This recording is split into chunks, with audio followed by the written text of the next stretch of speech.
साइकेलखौ लानानै द्रोदसो गोमाबायना नों बुंखाबायानो आंहा खरस लायनांगौ होननानै बाबाबो गावनि साइकेलखौ लानानै फुटबल गेलेनो थांबाय। आब' आं प्रिति आं गुवाहाटीनिफ्राय फैदों।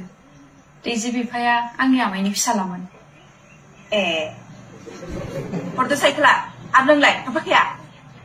थांस'नाथि जों उनाव लोगो मोनसिगोन। दे बिदिब्ला आब' आं बेयावनो 6 माससो थानाय जाखागोन।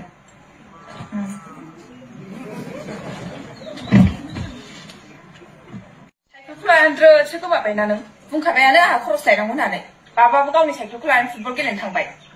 आब' आं प्रिति आं गुवाहाटीनिफ्राय फैदों। दैजि बिफाया आंनि आमाइनि फिसालामोन। ए हरदो साइकेला आरो नोंलाय थांफाखाया? थांस'नाथि जों उनाव लोगो मोनसिगोन। दे बिदिब्ला आब' आं बेयावनो 6 माससो थानाय जाखागोन।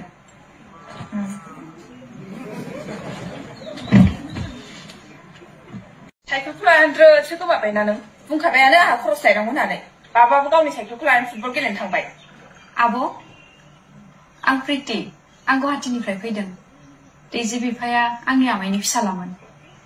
ए हरदो साइकेला आरो नोंलाय थांफाखाया? थांस'नाथि जों उनाव लोगो मोनसिगोन। दे बिदिब्ला आब' आं बेयावनो 6 माससो थानाय जाखागोन।